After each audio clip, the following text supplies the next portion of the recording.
Your past was never meant to define your future. Once something's become normal, we don't see it as a problem, an issue, or something we can do anything about. It just is how it's always been. This is life. This is how it's always been. And the minute we get to that place, it's very hard to break out of it. Significance is the ripple our life has long after we're gone. It's some people would call it legacy.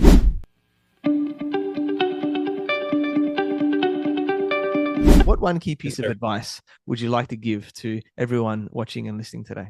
Have courage.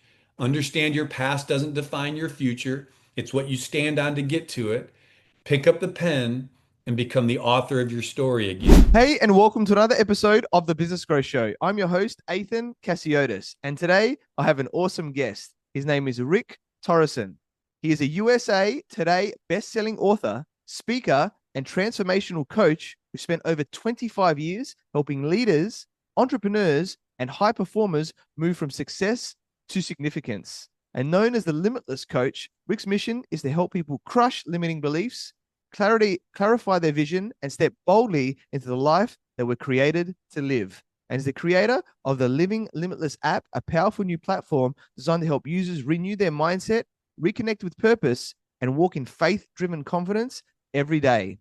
And the app features RickBot, Rick's groundbreaking AI coaching clone built to disrupt ChatGPT by delivering more personal, faith-aligned, and human coaching experiences for personal and professional growth. And through his best-selling book, Born Limitless, his transformational coaching programs, and his limitless life blueprint framework, Rich equips a generation that's tired of surface-level success and hungry for truth, identity, and meaning. And his message is simple yet powerful. You were born limitless, created for influence, impact, and a future filled with hope. Welcome, Rick. Thank you for being on the Business Growth Show. Man, Nathan, I'm excited to be here. Man, thanks for that introduction. Every time I listen to it, I'm like, is that me that you're talking about? That sounds pretty cool. I like that dude. So, yeah, man, I'm excited to be here. Looking forward to our conversation today and adding some value to your audience.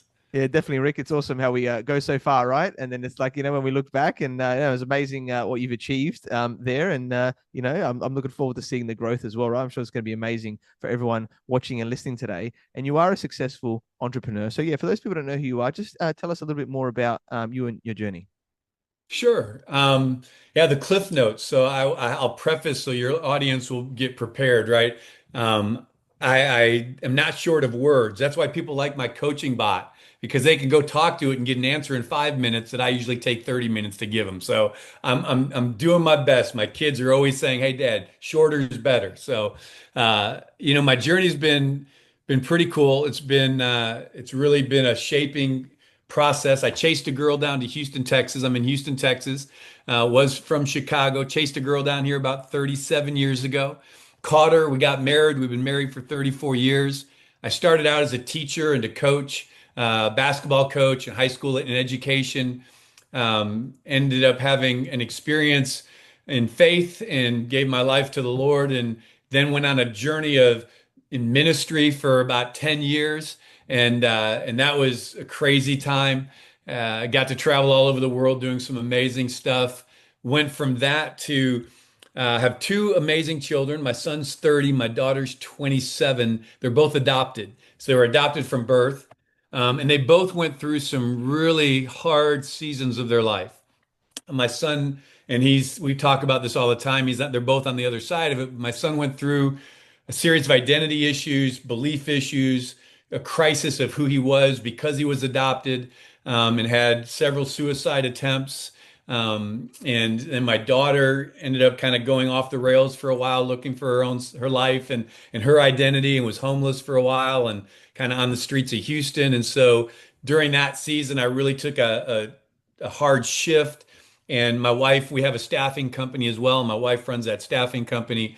And so I stepped away from things I was doing at the time to become a full-time dad to help my kids really stay alive. Really, that was really the mission for about a 10 to 12-year window with both of them.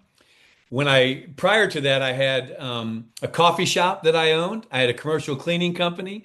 We had several different nonprofits that we ran. And man, I was kind of all over the place, just serving people. I had a heart to serve and to value people, and to connect people. And that's really kind of what I did. And then when I took that hiatus for a little while, when my kids got healthy, and on the other side of that, I started asking questions. I was older, late 40s, and I'm like, what am I going to do with life now? Like, I'm not going to go back into pastoring. That was really not who I was in the first place, and wasn't going to teach again. And that led me down the road of personal growth and development. I got connected with John Maxwell and Sam Silverstein and some other with Success Coaching and Success Magazine, and really just started realizing that my passion was to help people personally and professionally identify limiting beliefs in their life, crush them, replace them with limitless ones, and then build roadmaps to their greatest significance, right? And I say that specifically because I think there's a difference between success and significance, and maybe we can talk about that later. And so I help businesses, organizations, and individuals build roadmaps from where they are to where they want to be. And so I started a coaching company, a leadership development and training company about 15 years ago. Uh, Got from that, I started writing, wrote that book, started speaking and going on the speaking circuit, speaking to businesses, individuals, and organizations around limiting beliefs and being limitless. And really, that brought me to kind of now where I'm at in my life. I'm in my early 60s. So thank you all that you don't believe that when you're looking at me. But yes, I'm in my 60s in a different phase of life and asking different questions. And to sum it up, I took my life and created an app. And in that app, I created a coaching bot, an AI clone of myself, took all 40 years and trained the brain and said, how can I get myself out there to as many people as possible to make as great an impact as I can in the time that I've got left, whether it's 10 years, 15 years, whatever. It's all for me now about impact and legacy.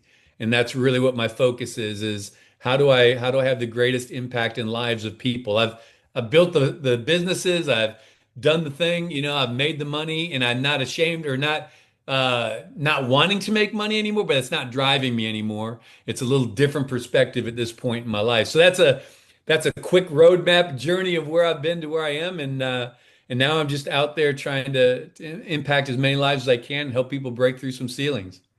Yeah, awesome, Rick. What a powerful story, and yeah, a lot of interesting variety there, and obviously the challenging times with your children, and it's probably that's what sparked it, probably to some extent, right? Is going, what's that? Those deeper elements 100%. of us, and I know we all have that, right? The mindset is so important, and we all have different limiting beliefs growing up, Yep. especially with whether it's things genetically, but also from a how we were brought up, right? People were not as aware, right, as what we are Yeah. today.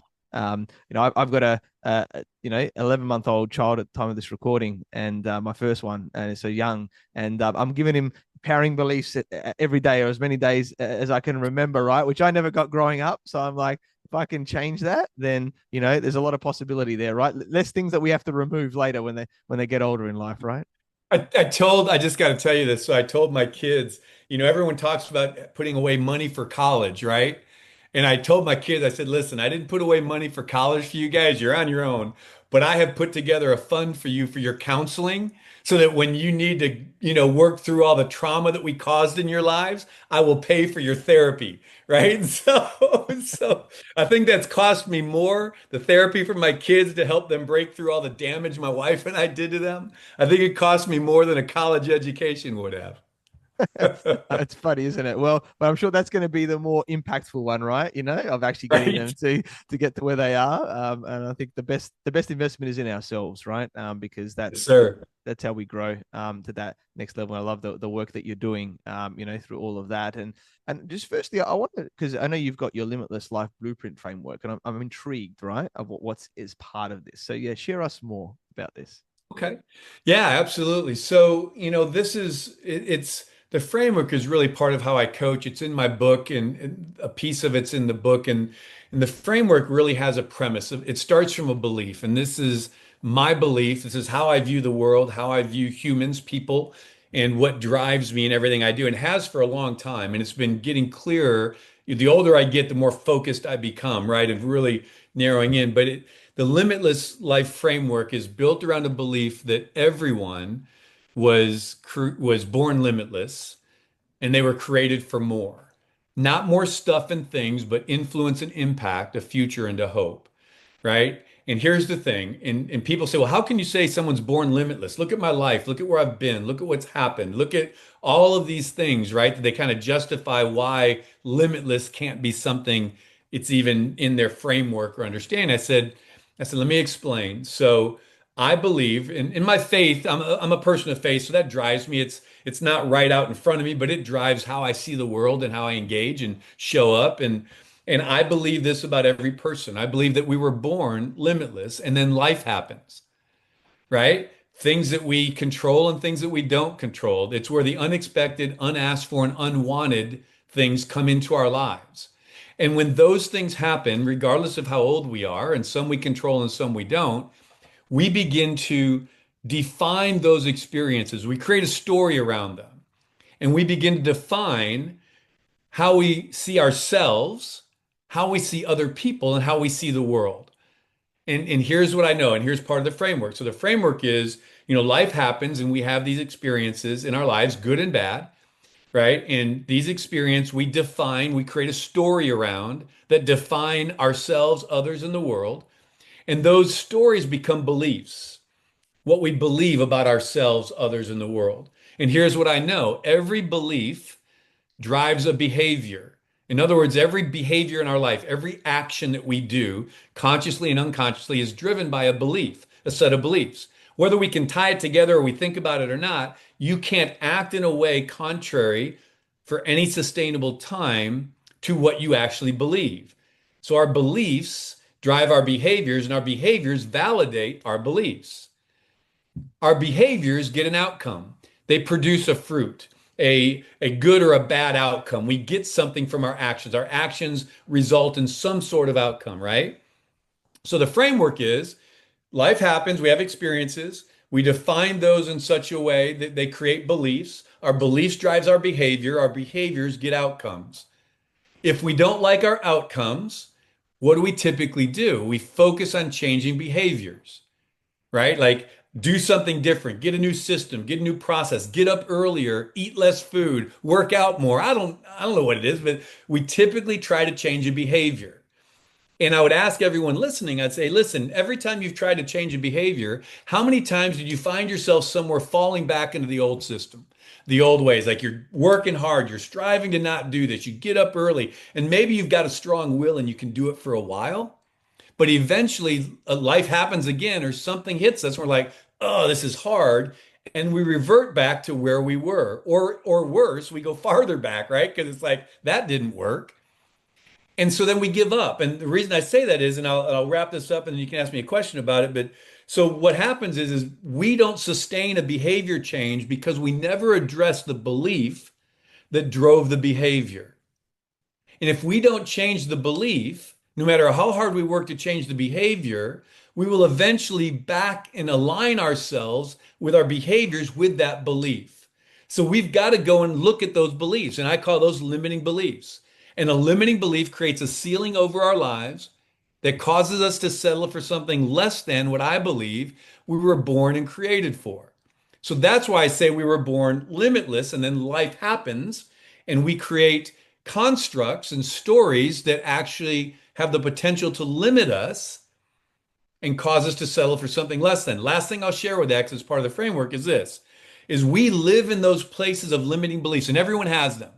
Athin, you've got them. I've still got them. Some I know, some I don't know, but every human has a limiting belief in their life somewhere, right? It's just part of life because we all go through life. The longer we hold that belief system, the more it becomes what I call normal. And here's the thing, once something's become normal, we don't see it as a problem, an issue, or something we can do anything about. It just is how it's always been. This is life. This is how it's always been. And the minute we get to that place, it's very hard to break out of it. And then we can validate it by telling you all the stories that will prove it, right? All the past that, oh, well, look, I can tell you story after story where I tried it and it didn't work. And I get that, but the problem was it didn't work because we didn't ever really believe it could. And so we're going to self-sabotage. We will act in a way based on what we truly believe, and we'll get the outcomes that are deserving of that action. So anyway, so that's this limitless life roadmap, this construct. starts with that foundation. And once we can get that foundation set, then we can start to go to work on it, identify those limitations, decide if they're true or not. And 99% of the times when I've coached businesses, organizations, or individuals through this, they're not based in truth. So they challenge their normal. And once they're willing to challenge their normal, man, the sky's the limit. We can get anywhere they want to go because they're willing to self-assess a belief system that they had that was actually based in a lie.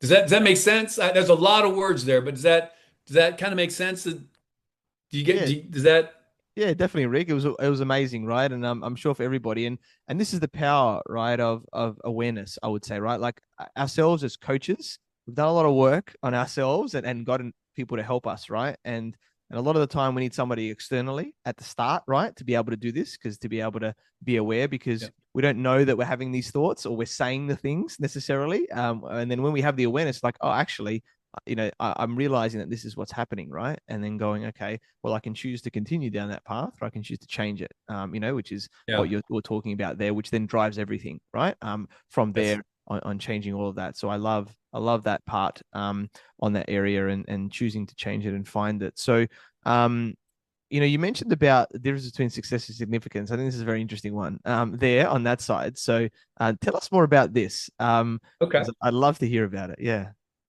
Yeah, absolutely. Well, so I do a lot of coaching and teaching on leadership, right? And leadership is an interesting word in itself. And I'll get to the success significance because if your listeners, if we were to Google the word leadership and do a search for it, you'll get about 6 billion hits on that word. 6 billion, right? What does that tell me? It tells me that that word is searched a lot, it's talked about a lot, but there is really very few shared understandings or definitions of what leadership is and being a leader is, right? So when you think about entrepreneurs and growing our businesses, we think about people who are naturally leaders, depending on how we define it, right? Who are pursuing making an impact. They're pursuing growth. They're pursuing a vision, a passion, a desire, and they're grinding and working away at it, right? And so we have a typical in society and culture, we talk about success. We talk about what does it look like to be successful? What is a measure of success? And how do you know if you're a success? And and I realized as I was, again, it has an age thing, right? I think we have different questions we ask ourselves in our 20s, our 30s, our 40s, our 50s, right? We're looking at life, work, business, growth differently. But as we get older, I think our questions get more meaningful because our life gets shorter on the other end, right? So we're like, man, I don't have as much time on this back end. And I start seeing the world a little bit differently. And that's when I started asking myself, the pursuit of success, right? And what does that get me? And here's what I discovered. I believe success is important. I think it's something that we should strive for. But I also believe success is all about me and it dies when I die. Success is that thing that I can check the box and achieve, a measure of income, businesses, homes, family, travel, however I want to measure it, productivity. I was successful because I met an objective I had in my life. And that's significant. It's important. Those goals that we have and we meet our goals, we say, I was successful. And so it's absolutely important and it is vital to growing any business and doing business, right? In our lives personally and professionally. But here's the thing, as I started to go through this, I realized success is fleeting and it's never enough, right? And it's always measured by the next goal or objective. And then what happens to the success if I change careers or I die or something happens, then now that success is gone and there's a next, now what does success look like? So there's that striving to be successful based on a measurement that often is external to us, that's driving us, a cultural norm that says successful people look like this. And that's a whole nother conversation we could have that I think is creates a lot of anxiety and broken, fallen businesses and people, right? So then here's the difference. I said, what if I shift the conversation and talked about the pursuit of leadership and being a leader, not in terms of a position, title, or paycheck that we would measure by success. What if I talked about leading and leadership in terms of a posture and our ability to positively influence and impact the people and world around us to something greater? And I was processing through. I said, okay, now what would success look like in that world? And I said, well, it wouldn't be success it would be significance. And here's how I define significance. Significance is the ripple our life has long after we're gone. It's some people would call it legacy, right? Significance is that thing that is not as tangible, but is felt, experienced, and continues to vibrate into the people, lives, and world around us, right? And so significance is what I want to pursue, a life of significance, of impact and influence that will live beyond me. The money's gone, the cars are gone, the house is gone, the clothes are gone. It's none of that's going to live on. No one's going to care. But when someone asks my grandkids to tell them about their granddad and this book that he wrote, or my children, they're not going to sit and tell the story of the pool and the nice yard and the trips to Disney. I hope they tell the story of how I shaped and spoke into their life value and worth and character, right? How I was able to impart into them wisdom and things that would last, right? And who they were and the type of human that I believe they are, right? That's the story I want told about my life, right? And so that's significance. And I think when you pursue significance, you will always be successful. But if you pursue success, you may never reach significance. And so that's the difference between success and significance is if I go to have a significant life, to leave an impact, a positive mark that's going to ripple beyond my life, success will be there. It will have come. And it won't be measured simply by the dollars and the cars and the homes and the titles. Does that make sense? So Yeah. that's the difference between success for me and significance. And I always call people success are the goals and accomplishments you want to achieve. Significance is the legacy that you leave. Yeah, no, I love it. That's amazing. And what I would link that to in business is like having a big vision and mission, right? In what you're doing there. Like, what's the impact that you like in your business, in your life that you're doing, right? And that significance that you're going to leave behind there. It's not just about yourself, right? It's about how you're impacting in whatever you're doing, right? Yeah, Out there. So 100%. yeah, I love that. Love that part. It's so interesting and enjoying that journey, right? I think that's the other part with people, right? Is like they want to they get to they're just striving for the thing, but it's actually the growth, right, that we have on the journey to that success or that significance that is actually where the gold is, right? There Yeah. and yeah, doing the work. So true.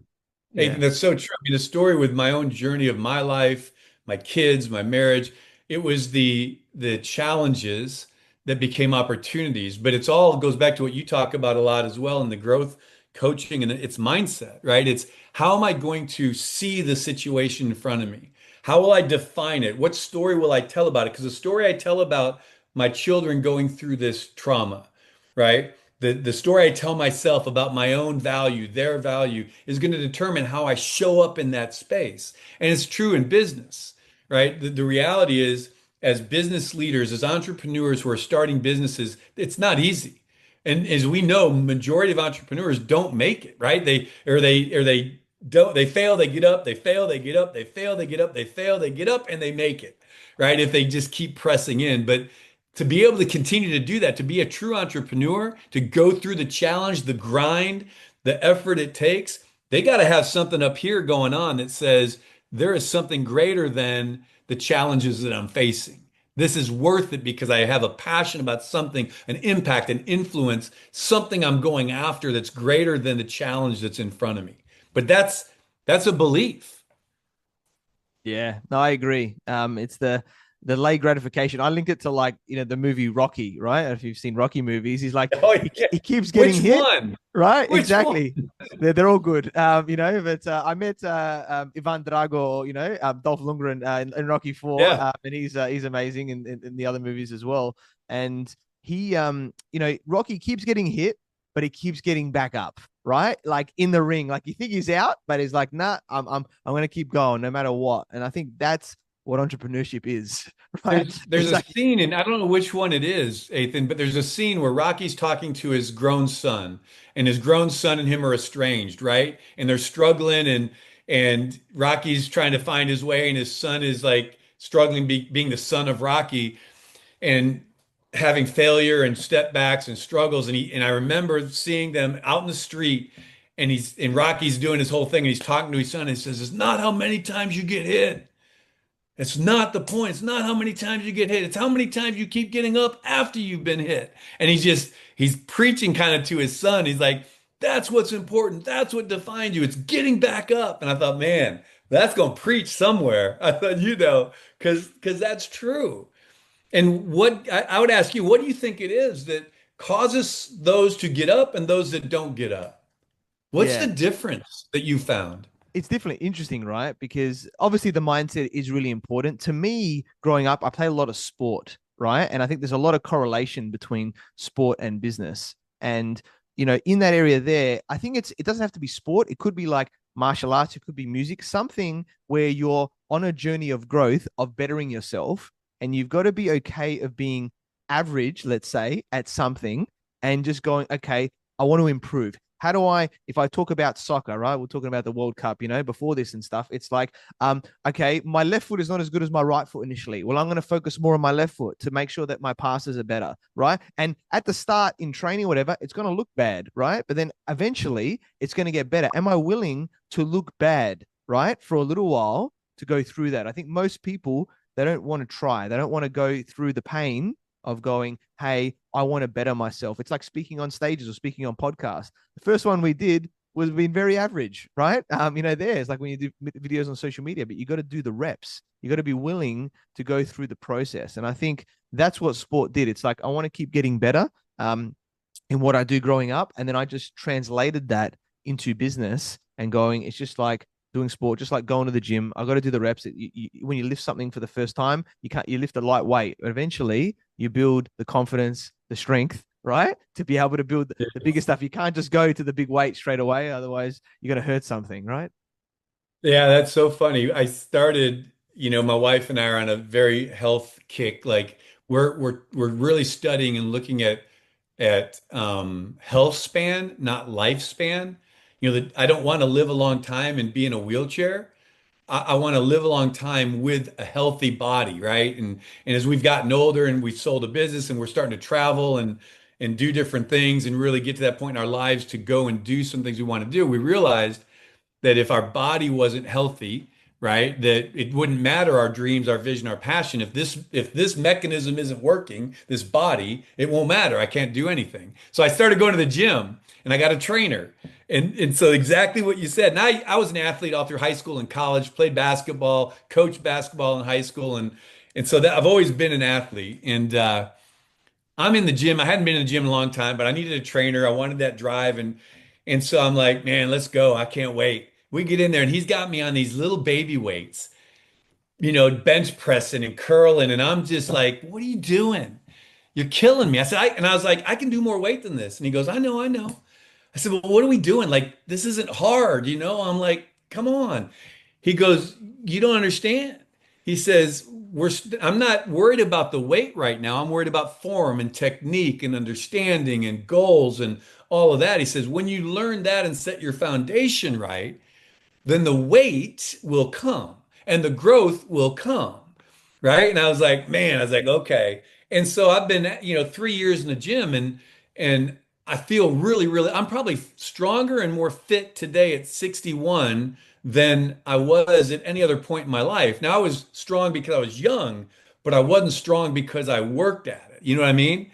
And so that analogy it's so true and so right. But I wonder, what is it though? But you said, like it's those that we keep getting up and you've got to drive and you've got to, but there's people that don't. I mean, I'm sure you've coached people where you're just like, man, they just, they don't see the world that way, right? They don't have that mindset, that belief. And I was always wondering, which has got me down this belief system about a limiting beliefs. Like, why do some people have that drive and say, I'm just going to keep getting up, and others say, I'm tired of getting knocked down.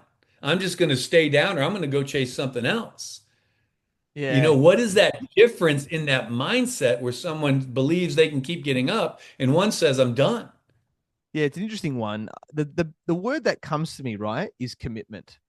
And I think most people don't commit enough, right? A podcast is a good example. I've done almost 300 episodes now, right? Over 5 years. Most podcasts don't get to over 20 episodes because it's the instant gratification versus delayed gratification Mm. thing as well. because people are like, I'm not making money from this. It's not, you know what I mean? Whereas it's a long-term game. You're building a brand, you're making connections, like partners. There's all these things that come from a podcast, right? People want it now. And I think especially the younger people of today, especially want it now. But there's an in delay gratification. So are you willing to commit? And what are you willing to endure through that commitment? So I've always been a person of my word growing up. Like if I say, hey, I'm going to do this, I will do it. I will, I'm going to make it happen. A lot of people would flake. They said they're going to do something, but they don't do it. So I think that's been an integral part in that honoring my word. And I think if people don't have those beliefs or values, right, There growing you up, go. then that's going to be the thing that pulls them back. And like me, or what I do with my clients, I'm sure you do with yours. It's like,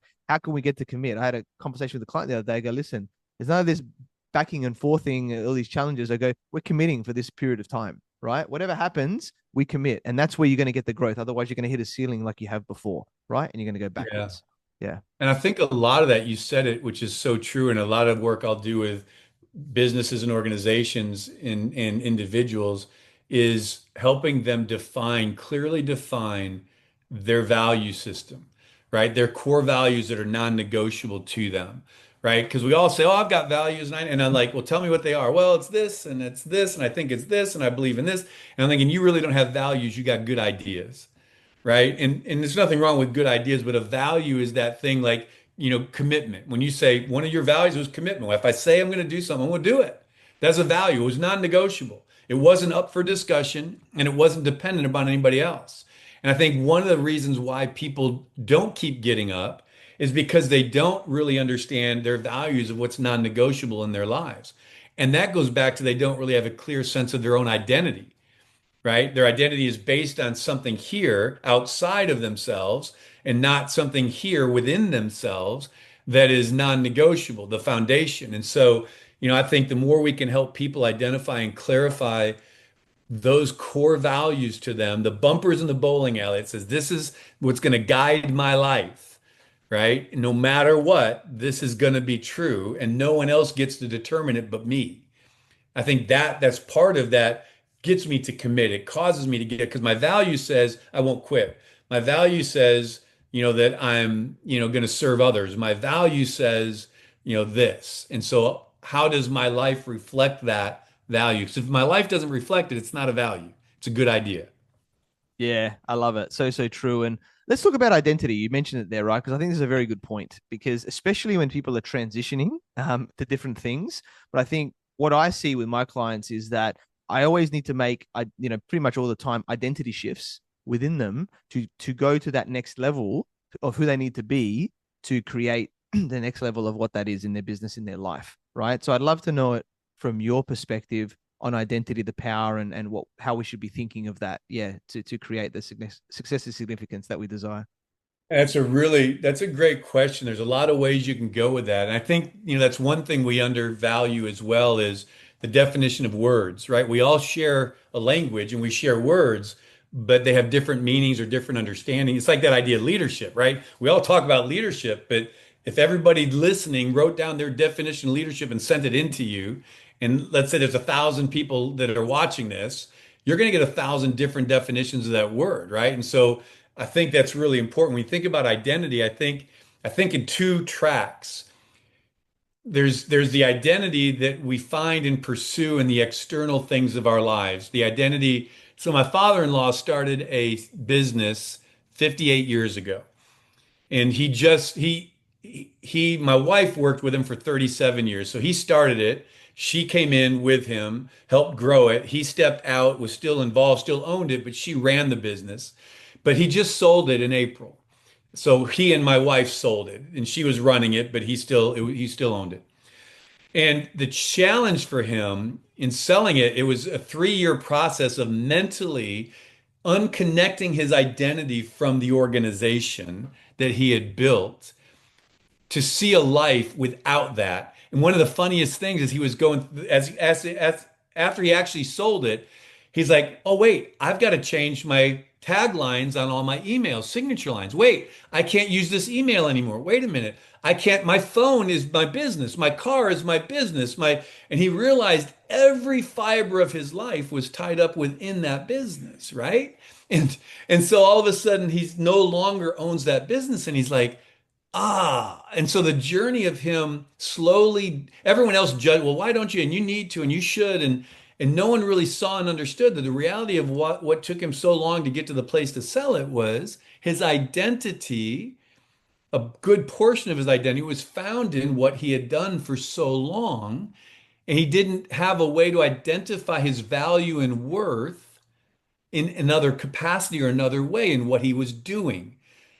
But here's the other thing I love about my father-in-law is he also has another identity, which was unshakable, which allowed him to do it. And that was his identity and his createdness. And again, so I'm a person of faith, and I don't keep people can be wherever they are, however they want to view things.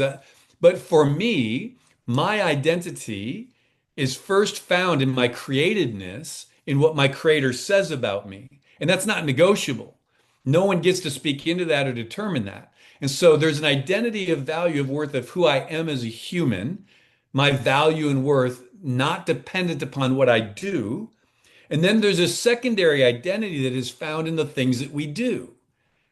And if we don't have both of those, right, then when one goes or when we struggle with one, we're lost and we don't know what to do and how to do it. So I love what you said about identity shift in the work world, in the marketplace. I started out as a teacher and a coach in education. And then I had other careers and jobs. I never saw myself where I'm sitting today in the journey I took and the businesses that I had and the stuff that I did. And there was this maturing of my identity in what I was doing as I went through that, that took energy, time, intentionality, help to go, oh, wait, no, I'm not just this, I am this. And it wasn't a loss of one identity and a finding of another. I think it's what you said. It was a shifting of a maturing of my identity and an expansion of that I'm not just a teacher and coach. Right. And so anyway, so when I think about identity, I think about that there's my identity that isn't up for debate with anyone and it's secure. Don't care what you say about me. Don't care what you think about me. Right. I mean, I care, but it's not going to drive me because that's already set. It's already determined. Right. And that's the most powerful one that then everything else builds on top of. So now my work identity, my life identity, my family identity all stands on top of that. So that's kind of how I when I think about identity, and it's critical. My children, if you don't mind, I'll share just both of them are adopted. So imagine, so my daughter's actually African American, so she doesn't look like us. My son looks like us, right? Here's the other thing. They were both conceived in a violent act, in rape. So their birth mothers didn't have, I mean, the world said you can choose a different option than carrying these children. Their birth mothers were incredibly amazing, powerful women. They're my heroes, right? Because they were 15 and 16 years old. But my children, the crisis, when I said my son had some suicide issues and my daughter was kind of out on the streets and homeless and searching, what was at the source of those? Identity. Who am I? Where's my value? So when my son found out that he was conceived in a violent act, he identified with the perpetrator. His birth mother was powerful, smart, intelligent, gifted, but he went to, I must be angry. I must be mad, violent, right? He was like associating because he was, therefore I am. And so then he started to live that way in his life and became very destructive in his own life because his identity was lost in identifying with a portion of his DNA or genetic identity or father identity that was he was owning, but it wasn't his. He didn't have to own it. So their whole journey, their whole story, and they're both successful now and doing great. But man, there was a window where I wasn't sure if they were going to make it physically, relationally, life, if they were going to make it. And it was identity. Yeah, I love it. So powerful. And I love the double elements that you talked about there and yeah, the evolvement, the shift, right, over time. So powerful that everyone needs to be aware. And I definitely see it with like the technicians or the people that have a skill, but it's like, hey, we need to turn into more of a business owner, right? type of identity here, especially as you're running a business. It's like you're not just good at being a plumber. You're not just a plumber anymore. You got to think like a business owner, like an investor, Yeah. like these types of elements, right? Because otherwise you're just going to be stuck doing the thing instead of actually growing a successful business. And I think that's the other I, key part. Yeah. I just thought of this. It came to me as you were saying that so maybe if I was going to use those two tracks, so my identity of who I am, and then there's what I identify as.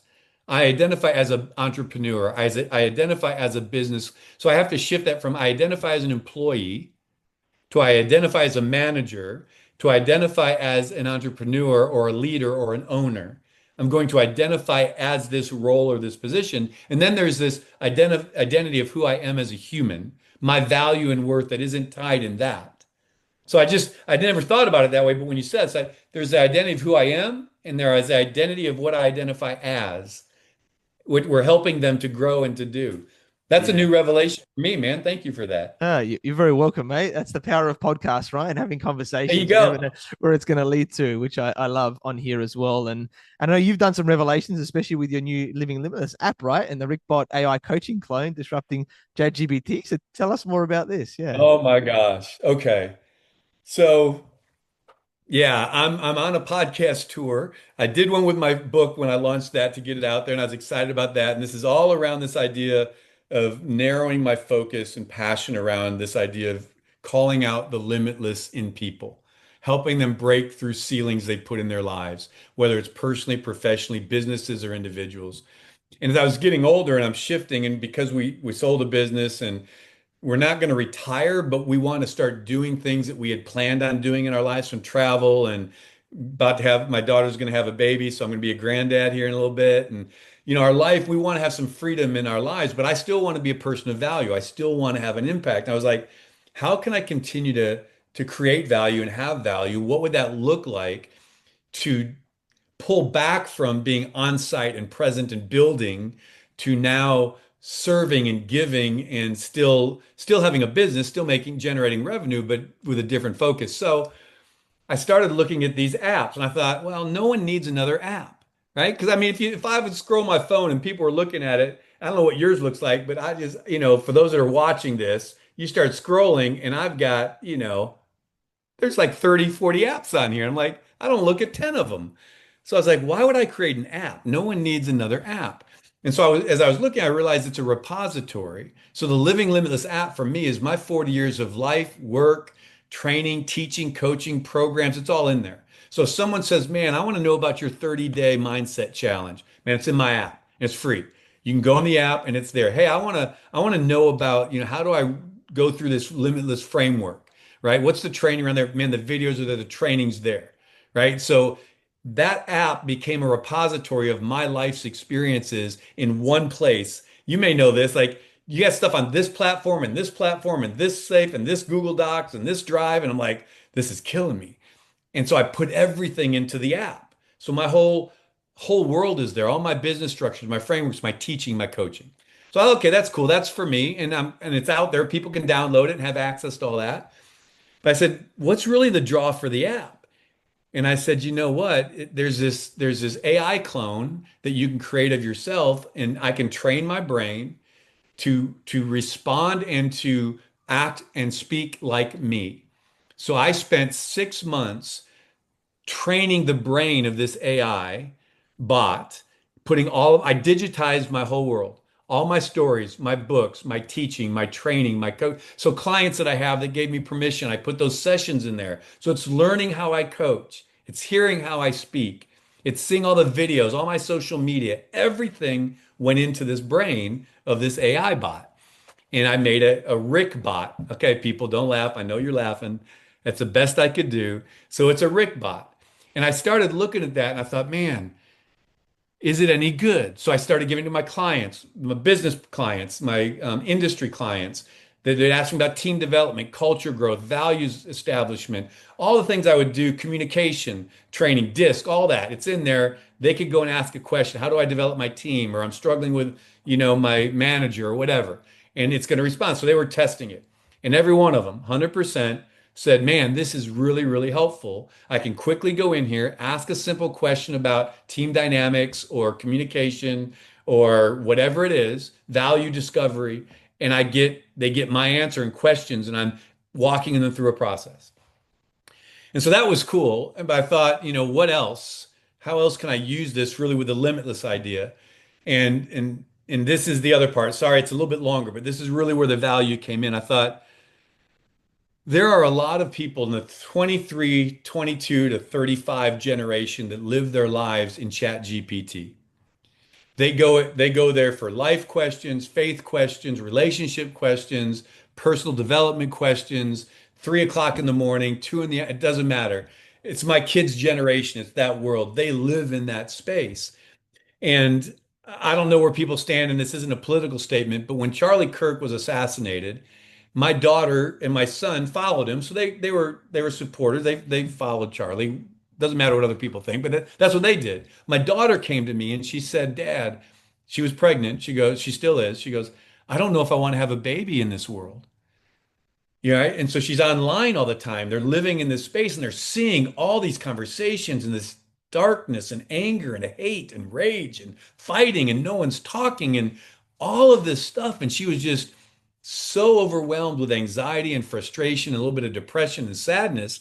And so where are they going? Where they go, hey, chat, tell me about, how I'm feeling sad or I'm angry and just want to take my anger out. What do I do? And I thought, what if there was not a AI generated, algorithm generated, grab everything good, bad, and ugly, tell it to you. What if there was a bot that would challenge that and say, hey, why don't you ask a real human who's lived 60 years of life, who spent his life coaching in ministry, training, right? Answering these questions and working with people, and ask them that question. And so I started targeting and challenging RickBot. So I started these challenges, a RickBot ChatGPT challenge, like a WWE, a wrestling challenge, right? We're going to throw down. And so what I said is go ask ChatGPT, a life person. Don't ask it about changing oil because I can't help you. Don't ask it about, cooking lasagna. I'm not going to help you. That's not what the chat's for. But ask it about how do I overcome anxiety? How do I deal with frustration? I'm feeling sad about this. Ask it a personal life question or a growth question or professional question. So, and then ask a chat GPT and then open my bot and ask me the exact same question and put the answers side by side and tell me what you think. So I started testing and piloting it with people.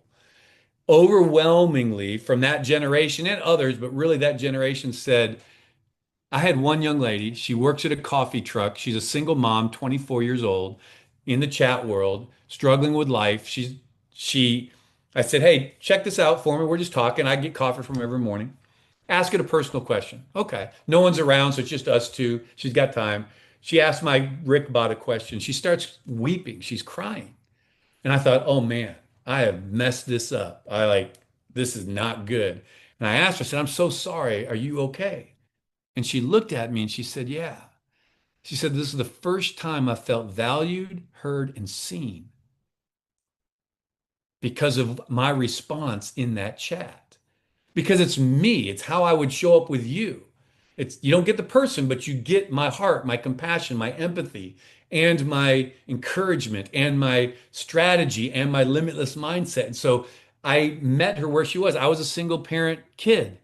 And so part of my story's in there. And she read it. The first thing it said was, man, I understand. I was raised by my mom, right? And told a little bit of that story on the front of it. And then said, hey, you're going to be okay. And let me challenge you with some thoughts and what you can. She's weeping. That was the response I got from 100% of the people that I said, take the challenge. That overwhelmed me. I was like, okay, there's more going on here with this thing than just a coaching tool. And so that's been my push. And so when I came on podcast, I'm talking to people. I'm like, especially if you know someone in that generation, even if you're older, you're asking legacy questions, you're asking significance. It's all in there. My roadmap to significance, it's there. How do I pursue a significant life over success? It's there. And it's an entry point to get to me, right? It's like a funnel, right? It's like, hey, if you want Rick, you can still get Rick. But if you're 3 in the morning feeling overwhelmed and you go to ChatGPT, don't go there. Go here. Go to the bot and ask the bot something who's going to encourage you, speak life over you, and tell you it's going to be okay. You can make it. And so that's what the Living Limitless app is all about. It's my whole life there that's free to people, but it's really about the RickBot. I want them to see the app as they see ChatGPT, that little icon on your phone that you click to get into chat. I want them to look at that icon for my icon and go, oh, this is a chat bot. It's a RickBot. And let me ask it about a faith question, a life question, a relationship question, a struggling question, right? Um, and so that's what I'm after. I'm going after ChatGPT in that space to say, listen, let me disrupt that a little bit and say there's another place you can go. Yeah, I So love it. that's what I'm doing, and I'm excited. It's hard to, I mean, how do you get there and how do you get into that generation? And but I'm going to grind it away, man, because I believe that it's an alternative and a positive voice. It's why you and I coach to make a difference in lives, to empower someone to do better, be better, live better, love better, man, in their business, to grow their business, become significant. That's why we do that. And I thought, well, if I can do that in a little way here and catch them on the front end, why wouldn't I do that? And so that's it. Living Limitless app and the RickBot inside of that, and it's free. I don't know how long it'll be free, but I don't have a plan of charging for it right now because I don't want to keep it from people because I see that there's value in it. Yeah, amazing. And yeah, giving away value away, right? Obviously, there's a lot of trust that's built there. And it's funny, right? Like when you do things like this, like I have like support, right? Like in between sessions with people. But it's like instead of that, hey, just use the bot, right? Like all the time. And then you can get it instantly instead of having to wait for me. You know what I mean? And everything like that. So I see there's a lot of value there. Exactly what my clients are doing between sessions. They go here and they'll come back and say, "Man, I asked you this question and it was really helpful." And they got immediate real time in the moment as opposed to trying to find a phone call with me. Yeah, exactly. I think that's extremely powerful. And the way I tell people about AI, right, like ChatGPT, it's like a a super toddler, right? Like very smart, but just has a lot of this untapped potential, but it's not tailored enough. It hasn't learned enough specifically. All it has is like yes, it has all the information on the internet, but there's a lot of information like what Rick's learned about all this time that's not on the internet, right? Like there that is specific to something, right? Like What's about, the human yeah, touch, right? It's what the young lady said to me. She said, I felt like I was talking to a human, not this generic intellectual response. It would give good stuff like ChatGPT says, hey, I hear you and this is important. And but the algorithm is driven by someone else who may have another, and I have an agenda. So it's not like my algorithm I created, my body doesn't have an agenda, but my agenda is for you, not again. It has no personal agenda other than your life, your health, your limitless life that I believe in. And so that's the difference, right? That's that tension or that challenge that the algorithms in the chat world, the AI world, is still driven by someone talking to the algorithm behind it, driving to get certain information to give to you. yeah. No, I love that. It's So, it's interesting. I'm learning a lot. definitely, yeah, you're leading the way, right? I'm starting to see, obviously AI is changing the game, it's moving very rapidly, and you're definitely leading, right? That area in cloning yourself and doing that. So, well done, right? For doing that. Thank you. It's been on the back of my mind, and I think you've inspired me to do it a lot quicker than what I'd planned necessarily. Well, it's not as hard as you think. Reach out to me, and anyone else can reach out. I will connect you and let you know how I did this. And great people. There's great resources and platforms out there that are doing this right now. And you're right. It is the team and the people I work with. They all said, this is coming, but it's not here yet. What I'm doing, like some people are cloning themselves and doing different things. He said, but it's not leading edge yet. But it within the next year, it will be. Everyone's going to put themselves into a clone because they think they have something to offer and they're going to, create these. And you're seeing it already on social media, the AI clones of people doing things, right? So it's whether we like it or not, it's here. And there's a generation that's the only life they're going to know. Yeah. It's powerful, right? I think when you got that tailored information there, right, to you, then it's going to help us to shift our personal situation or business situation, whatever that looks like, of what our outcomes are, right? That we want to move I forward with. appreciate you letting me share that. And I encourage people to download it, and it's on all the platforms. And I'm sure I've got the link for you. I think we'll have it in the show notes. Feel free to download it, and then I'd love to know what you think. You can direct message me on any of my socials, and and just tell me, hey, here's what I think, and I'll send you some stuff and get you connected. So Yeah, definitely, mate. Rick, mate, it's been a big pleasure. You've shared so much gold with us here today. And just quickly, as we're wrapping up, what one key yes, piece of sir. advice would you like to give to everyone watching and listening today? I think wherever you are in your life, doesn't matter. Whatever you've gone through, whatever you've done, whatever has happened, I think it's important to understand this, that your past was never meant to define your future. Inform it, refine it, but not define it. See, I believe that we are each the author and star of our stories, and we spent too much of our life giving the pen to someone else to write. And the future is a blank page. Our future hasn't been written yet. My tomorrows have not happened, right? And so I get to choose, will I be the author, or will I let circumstances, my past, or others be the author of my story? And so the advice I would give you is have courage, understand your past doesn't define your future. It's what you stand on to get to it. Pick up the pen and become the author of your story again. You write it out. You choose how you're going to show up, whether you're going to, like we said, get up or not. You get to choose. You get to control that. And so take control, pick up the pen, start writing. That would be my advice. Yeah, that's amazing. Completely agree on that one, everyone. You choose the path that you want to go down and make it happen from there. And yeah, we connected through our networks. I learned about your awesome journey with your various industries and roles that you've done to now being a transformational coach. Awesome guys and knowledge. You shared so much gold with us here today. We've gone a little bit longer than normal, but I thought it was just so good of where the conversation was going. And there was so much that people can use right now, right, to go, okay, how do I want to be going forward and make that impact right in this life and that legacy. And I'm sure you continue to help leaders, entrepreneurs, and high performers move from success to significance. Very grateful that we connected and look forward to connecting and partnering with you as well. So Rick, how can people find you and get in contact with you?